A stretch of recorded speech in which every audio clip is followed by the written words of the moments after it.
Hey everyone, it's your girl Maddie here, aka Beaver Mosh, and today I am talking to you about Prevail from the Tunisia-based band Ayyur.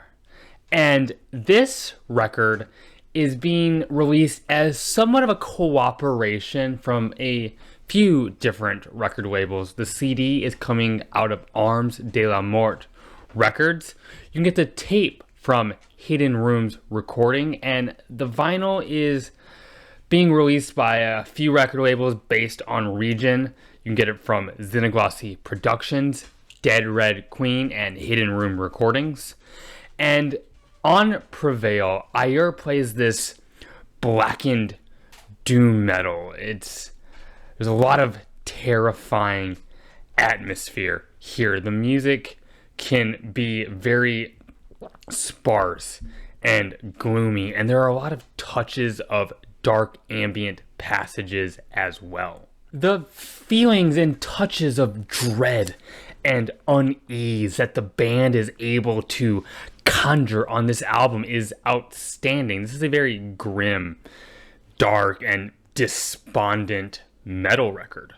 On the opening track, Pillars, things start off with these swelling, somewhat gothic-leaning keys that begin to create this enveloping ambience that sucks you right in from the gate, from the moment you press play on this album. It's very haunting, it's very mystifying, and you get these pulsating effects that begin to produce this and build this budding anticipation. The guitars slowly and patiently begin to crawl into the mix, and then they're joined by the drums that play this very skeletal passage, and the vocals also match that with a grizzled and corrupted snarl. But everything still feels rather muted and held back. The sense of intensity and dismay gradually grows around you as a listener. It doesn't rush itself at all, and the band is able to demonstrate a lot of restraint in their pacing here.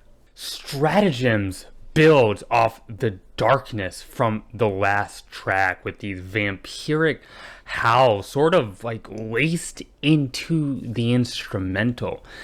And then these murky sort of doom riffs really begin to pounce along while the drums move at a much more aggressive pace, these snare heavy runs. It's a contrast that creates a lot of unease and tension. The whole thing up until this point has been very theatrical. These opening segments of the record are really creating a scene, a setting, a narrative context for the album. High Throne begins to really kick in the ferocity with these discordant black metal licks and these incessant, snappy drum patterns. These atonal leads as well are mixed into the ugly atmosphere. It's terrifying and abrasive and completely hostile. The band is able to come through with this harshness and this nastiness, but with great subtlety, and that's very impressive. And other note, I love how sometimes the drums feel like they're mixed a lot higher than the guitars. Sometimes it's used to produce this maddening effect. These very creepy, sparse arpeggios. It's all that is needed to stir up this utterly horrifying ambience on Putrid Progeny. And then when these very dramatic and tortured vocal croaks come in with also these spiky, trebly guitar licks, it really begins to ping this wickedness and nihilistic fervor straight into your psyche. You also get these slow bass notes playing these kind of off-kilter passages, further communicating this messy sense of futility.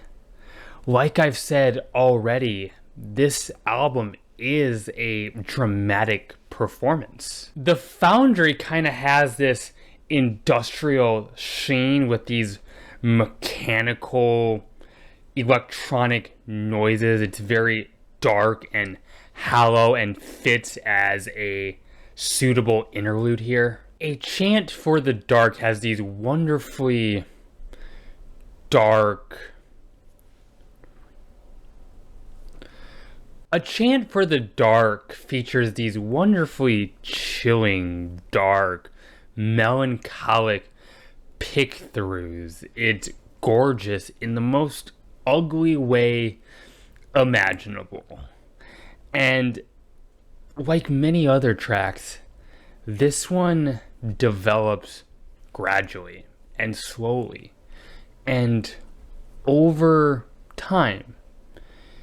But it does move along, and you feel that. And the patience displayed and the control really pays off. You experience the music because of it deeply and inwardly.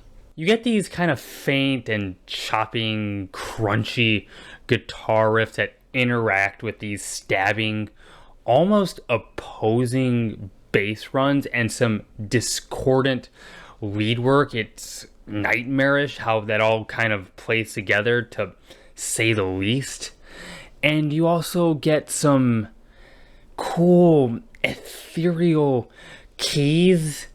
It's placed really well, but not overbearing. How it's layered and the timing of it, it ends up being rather exquisite.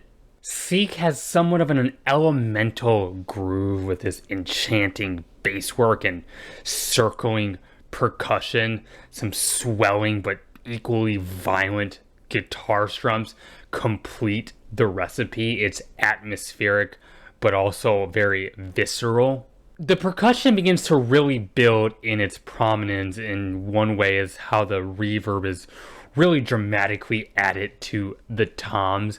And then you also get these intricate and spellbinding keys that begin to really burn themselves into the mix. It's just so well executed in its production and its composition. On Drought, it's really insane the mood that the drummer is able to create with the bare minimum. It's a very sparse thing that the drummer does. For the opening measures, you only get this very simple hi-hat pattern while slowly adding a few other pieces to the mix as the track goes along.